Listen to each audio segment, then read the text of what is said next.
I have come to understand that people make bad decisions not because of the potential for pleasure, but to add additional evidence to their self-judgment. So yeah, I think there's definitely something to this about tracing back and realizing that the way that you behave that brings you shame, or the way that you behave and you recognize that's not healthy in the way you treat sex, really does, once you get to the root of it, help you figure out what needs to be healed in you. And then life has more color. Relationships are way more powerful, and you feel like you belong way more than you ever did before. Hello, welcome back to the deep stuff. So today I'm really excited about a specific book. I mentioned it in a previous video explaining why I was a virgin, and I know this is going to be backwards, but it's called Unwanted by J. Stringer. So if you have the ability to read stuff backwards, you're really going to love that I put this up here. And it is one of the best books I have ever read with regards to human sexuality, and its treatment of how God views sexuality as well. And what I really love about it is that it talks about what can be broken about us, some of the ways that we engage in unwanted sexual behaviors, and what some of the remedies are. So for those of you that do believe in God, you're going to love this. For those of you that don't, insert whatever person or thing that you worship as like your source of strength and motivation. And I think you'll still come away with a lot of good ideas too. So as tempting as it is for me to just like straight up read the entire thing to you guys, I probably shouldn't do that for copyright reasons, so I'm not going to. But I will have excerpts for it. So the format of this video, I want to be like, here's the broad overview of what is discussed in this book. What are some of the sections, like a summary of them, a quote that explains that summary, and maybe an example. So hopefully this will stay within a reasonable time period, but I make no guarantees because my zealousness gets the better of me sometimes. So a disclaimer, this is not going to be light and fluffy. This is going to be like the core issues that people experience. Some of it might be a little too explicit for you guys. Some of it may not be. I'm going to try and keep it like approachable.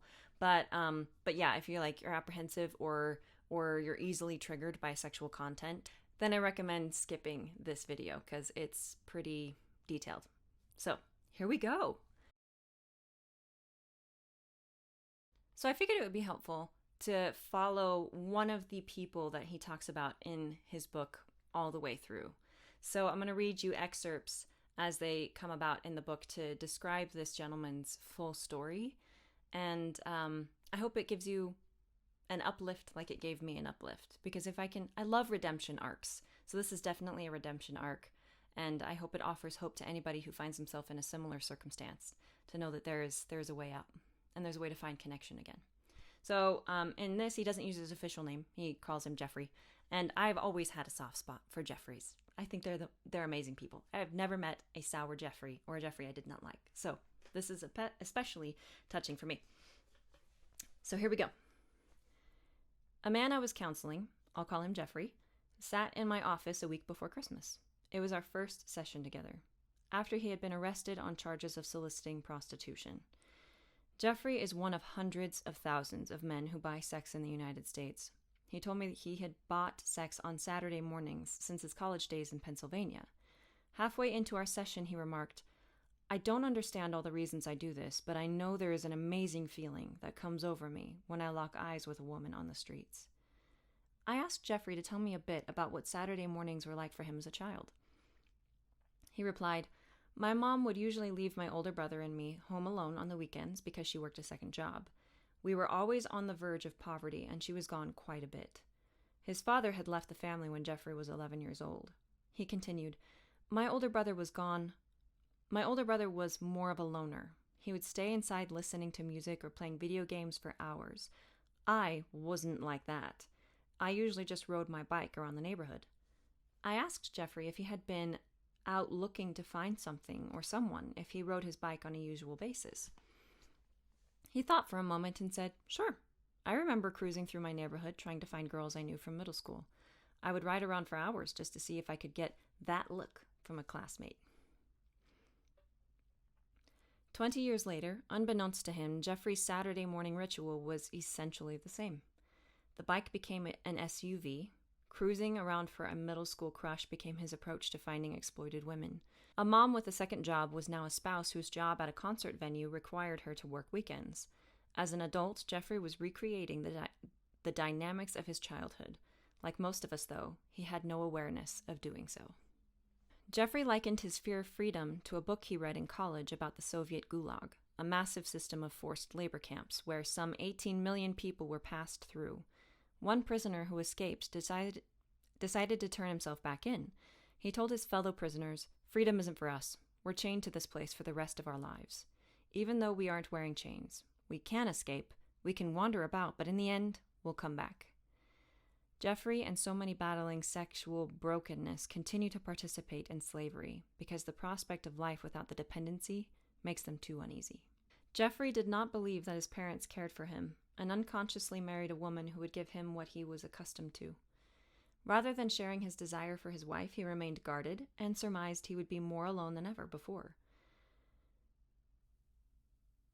As Jeffrey and I explored the relational templates of his life, he recognized that to write a different story, he would have to let his needs and feelings be known to others.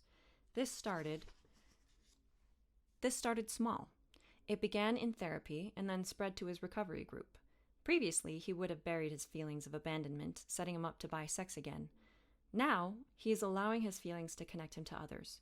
Vulnerability does not guarantee a change to our external situations, but it provides pathways for others to offer us empathy. The more Jeffrey practiced vulnerability with others, the more strength he gained to practice it with those who mattered most to him. He asked his wife one weekend if they could talk, and before he even got a word out, he was sweating profusely. He regrouped and told her how much he desired her, and how little he felt he deserved to have her, because of his failures. He went on to share 2 stories of abandonment that left him to conclude that the significant people in his life would never stay around for very long. He acknowledged how this fear kept him from taking genuine interest in his wife, and how lonely she must have felt in the marriage too. Jeffrey's wife cried, never having realized how much he desired her. She was shocked by his confessed fear of departure, as it always seemed he was disinterested in who she was. She told him that one of the reasons she got a weekend job was that weekends were so painfully barren in their relationship. As their relationship leaned more into vulnerability, they began to address the patterns in their marriage that kept disconnection in place. His wife eventually stopped working on the weekends, and Jeffrey joined her in the things that brought her life. She eventually got into therapy as well, after realizing how much easier it had been for her to live on her own than in a relationship with needs, vulnerabilities, and desires. I'm just utterly amazed that this gentleman could not only be strong enough to be vulnerable with somebody that he loved, but that by sharing his weaknesses and wanting to reconnect with someone that mattered to him, that person could realize that she needed help too, and that she needed to heal from things as well. And I think that's such a powerful effect that we can have for each other. I love that too, because it's a great example of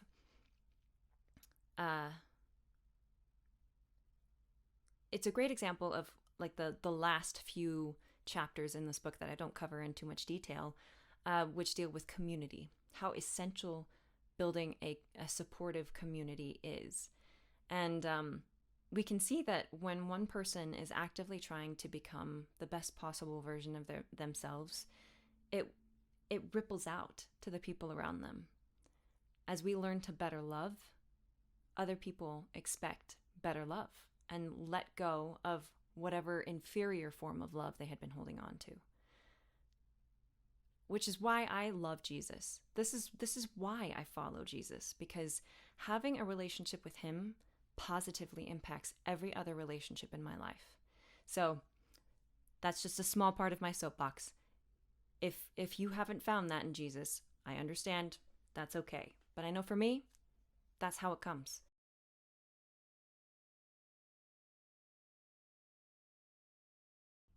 So Jay Stringer's main point throughout this entire thing is that what is broken about us in our lives and in our behaviors, especially regarding sex, is actually a really good avenue. Those things that like we fantasize about, or those behaviors that we go to that we wish we didn't, revealed to us that there's a deeper wound that needs to be triaged. So instead of just trying to force yourself to be less lustful or making yourself feel ashamed if you like watch porn or if you masturbate or if you illicit prostitution, like not all of that can give you an indication that there's something deeper going on, that just trying to treat those symptoms aren't going to be as effective as treating the initial wound that might cause that behavior.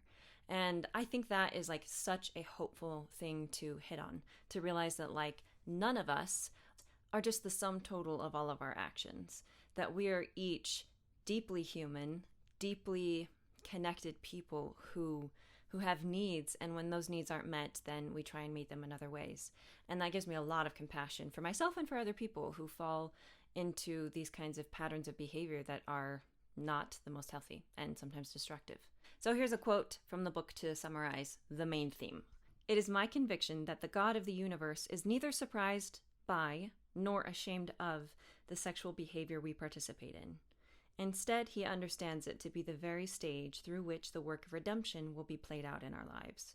Present sin is the doorway to the wider work of the gospel to bring healing to the wounds of the past and comfort, even power, to the difficulties of the present. Therefore, the sooner we assume a posture of curiosity for our sexual brokenness, the more we will prepare our hearts for the redemptive work ahead. God approaches us for our joy, not due to his disappointment in us." So according to Jay Stringer, why do we go to unwanted sexual behaviors? What's the cause? What's the root of them? So according to him, like one of the main points that he makes throughout the book is that disconnection is the reason why we go to unwanted sexual behaviors to find fulfillment. There may be a disconnection in your past as a child, a current disconnection that's happening, and even a disconnection from living a full and purposeful life can also be part of the culprit. So it's essentially disconnection, and the biggest culprit for disconnection is shame. As we all know from Brené Brown and her vulnerability TED Talk, shame is just such a connection killer. So really uprooting shame and facing it is one of the best solutions for it. And it makes sense that shame encourages us to act out in ways that foster more shame. Why we turn to unwanted sexual behaviors is we experience meaninglessness, and then we escape the pain and the boredom of that meaningless existence by pursuing unwanted sexual behavior.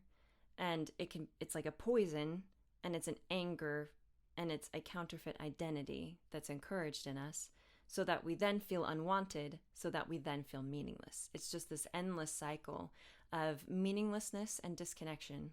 And the escape we try and use is by certain sexual behaviors like prostitution, like pornography, like masturbation, like infidelity.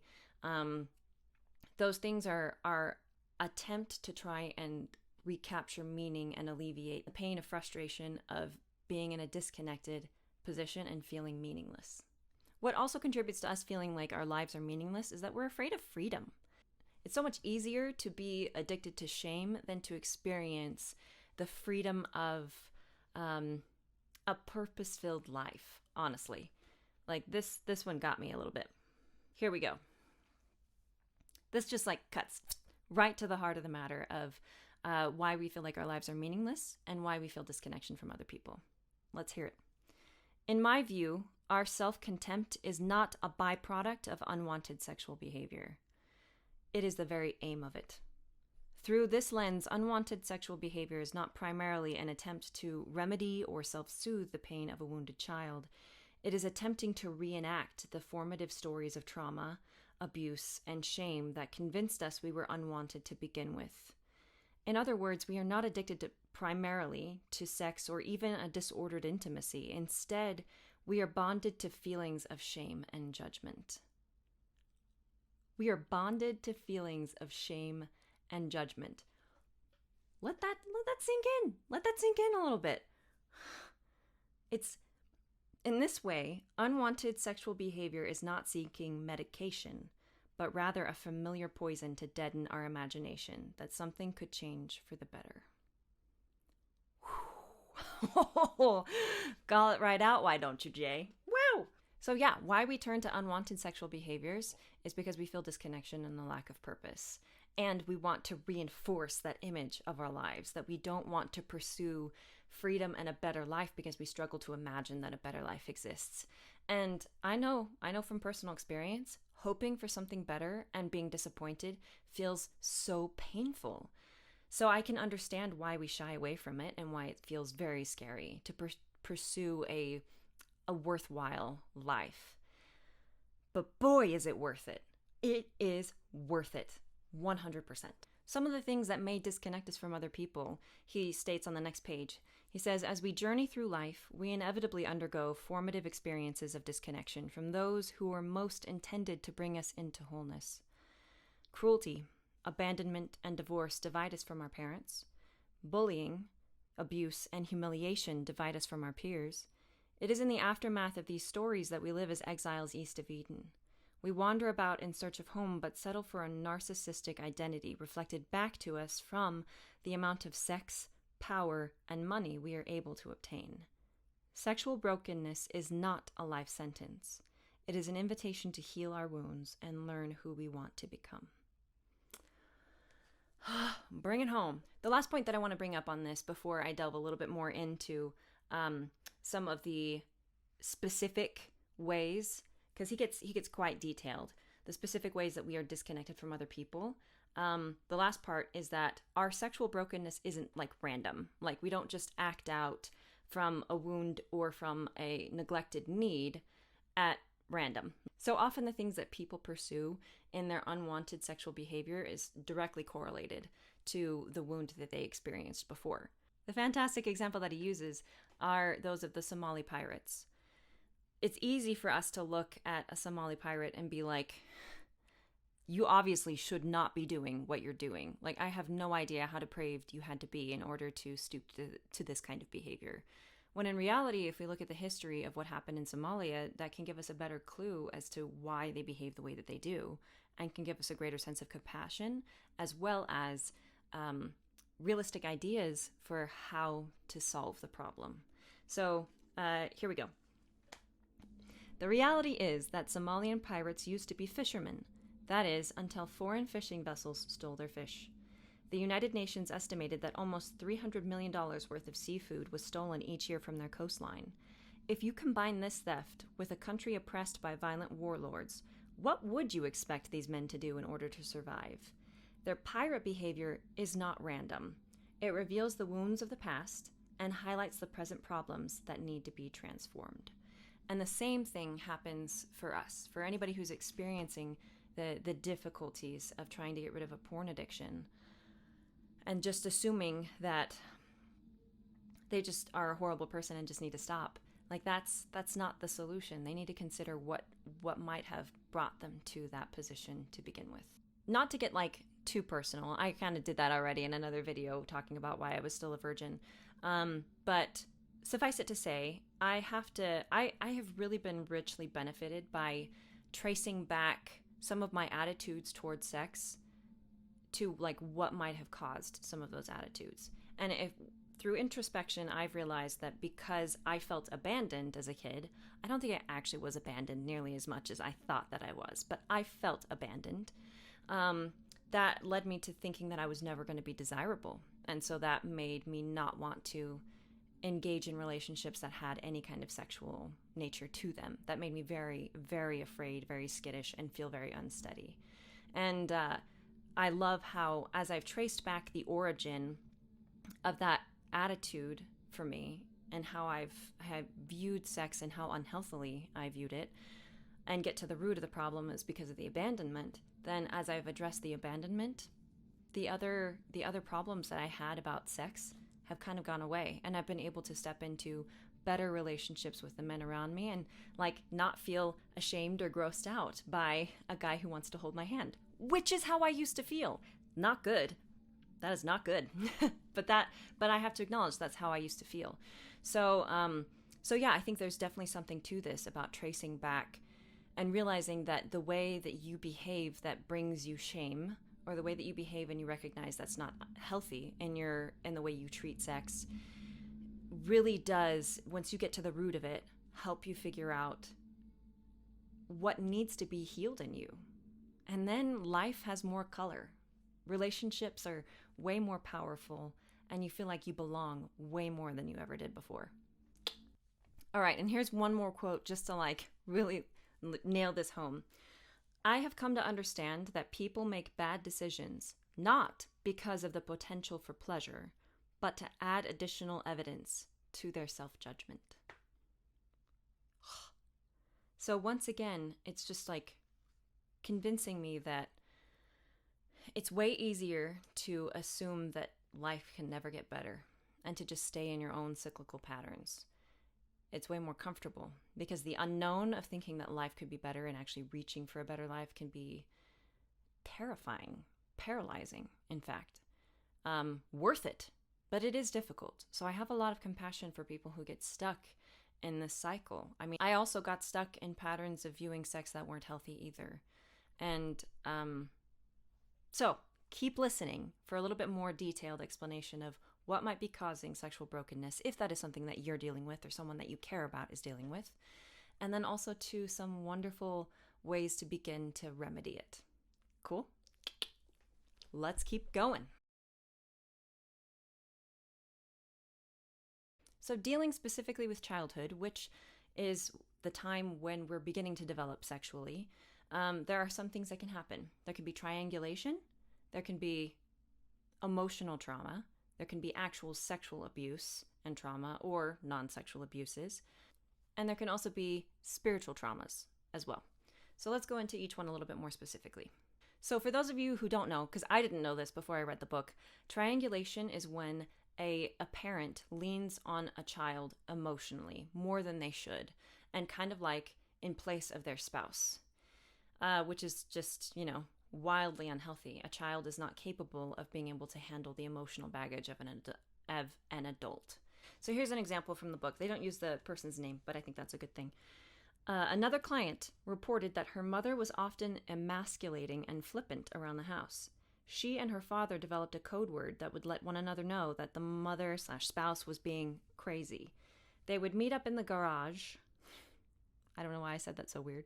They would meet up in the garage and get in her father's car to head out for an afternoon of shopping, movies, or ice cream. She says, I really loved our time, but it always seemed as if we were on dates. I knew he adored me far more than he adored my mom.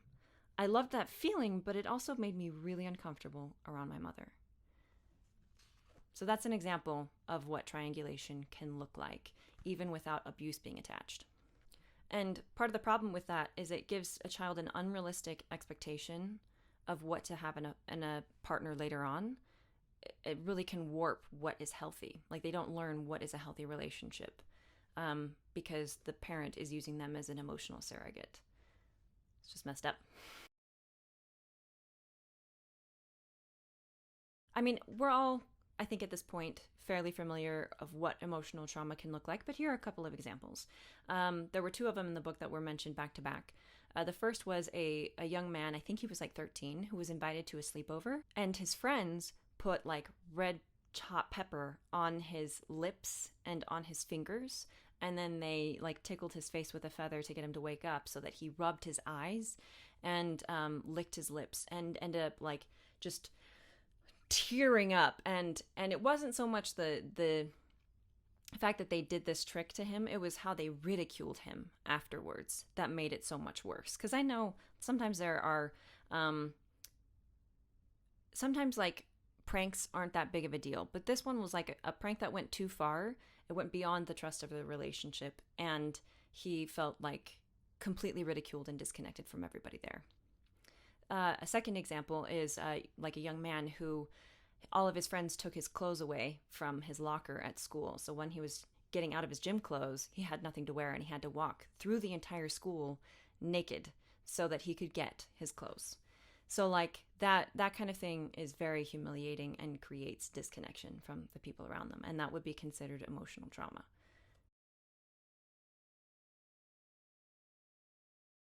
The third example of actual sexual abuse, this part of the book was very enlightening for me, but very difficult to stomach, because it was a young boy. He was about 8 years old, And he talks about how his uncle started to groom him at like family activities. They'd go out to go camping and they'd go shoot bows and arrows, and his uncle would help all of his nieces and nephews, and he felt really awesome every time that his uncle would give him attention, every time that he would help him learn how to correct his posture, because he'd like come from behind and like put his arms around him to do it, and he felt empowered and cared for.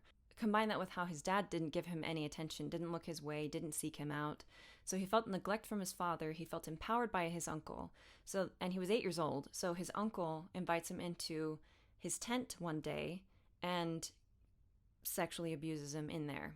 And he does it in such a way that makes this young man filled with shame, but also excitement and stuff that he had a hard time detangling from sex, period, because it was so formative and very confusing for him. So later on in his life, he was married to a wonderful woman, had a good job, and at one point his wife was out of town for the weekend, and he had a neighbor down the street, a woman, who asked him for help around the house. That made him feel like so powerful and capable, and he went to her house, helped her fix something. She asked him to come back the next day, and he offered to show her how to do some of the repairs herself, and in doing that, that's when he began an affair. So he was reenacting a lot of the elements of his own previous abuse that he had never told anyone about, by the way. And that's a big part of why his affair came about the way that it did, because the feelings of being powerful and helpful made him relive, but this time in the position made him relive his abuse, but this time in the position of his uncle. With regards to the story specifically, Jay says, "This is why past sexual abuse is so important to address, especially if you've been involved in recovery for long periods of time with no significant healing. Many recovery approaches invite you to stop or declare war on your lust, which is often appealing because it emulates an approach you developed in the aftermath of abuse. But inevitably, you are going to feel pulled to act out. If the only interactions you have are to alienate desire or phone a friend, the sexual current is going to feel too strong and the interventions will feel too impotent. The reality has to be stated. You are far more likely to be seduced into recreating the dynamics of your sexual abuse than into the mere pursuit of sexual pleasure." Whew. And I've got to say here, I've never experienced sexual abuse or sexual trauma, but I've had some friends close to me who have, and my heart goes out to you. You didn't deserve it. You can heal from it, though. I'm convinced of that. And then there are also spiritual traumas that come about, some of which may be by well-intentioned people who just don't know how to talk about sex without shame because they haven't dealt with their own attitudes towards sex appropriately. And this happens in a lot of different churches. So here's his explanation of what this can look like. "Through my professional work, I've encountered a legion of examples of men and women who have had their sexual shame only further exacerbated within their faith communities. Their premarital sex was compared to offering lollipops or apples to their sexual partners and leaving only crummy leftovers for their future spouses. They were told not only to refrain from premarital sex, but also to bury and run away from all sexual desire at the peak of puberty." So, yeah, this kind of abuse is tough because it's from people who are trying to do their best, but even their best is not good. And it's not a healthy discussion of how sex can go about, and especially devaluing people and making them feel like they've given away something like their virginity is like a lollipop, and that now whoever they marry is just going to get a tainted version of that. Those people don't actually believe in redemption and in the ability of Jesus to help you reclaim your innocence, which I believe is totally possible. So, but I can also understand it was coming from people who were trying to help you understand the value and importance of your sex life. So that can be dicey. But, let's call out spiritual traumas when they happen, because they do happen. And it's not good, and it needs to be healed. Please let yourself be healed by that, and don't feel ashamed if you've experienced spiritual trauma. So I hope you've enjoyed this more in-depth book review of a book that I really cherish. And I highly invite you, if this has touched you in any way and you want to read it for yourself, please go get it. I bought mine from Thrift Books. I'm a big Thrift Books fan, and I think it was only $17. So there's just a wealth of information in there that I couldn't cover that may be beneficial for you or for somebody that you care about. So feel free to jump on in and read it for yourself.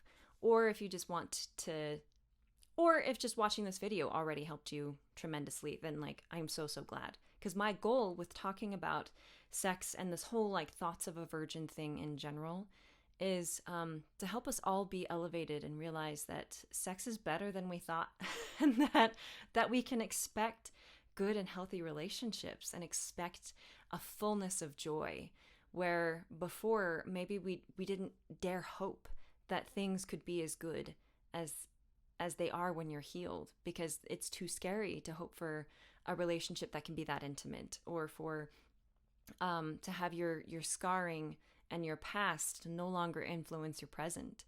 And imagining a future where there's nothing but closeness and community, when that's all you crave, but you haven't experienced it, I understand how scary that is.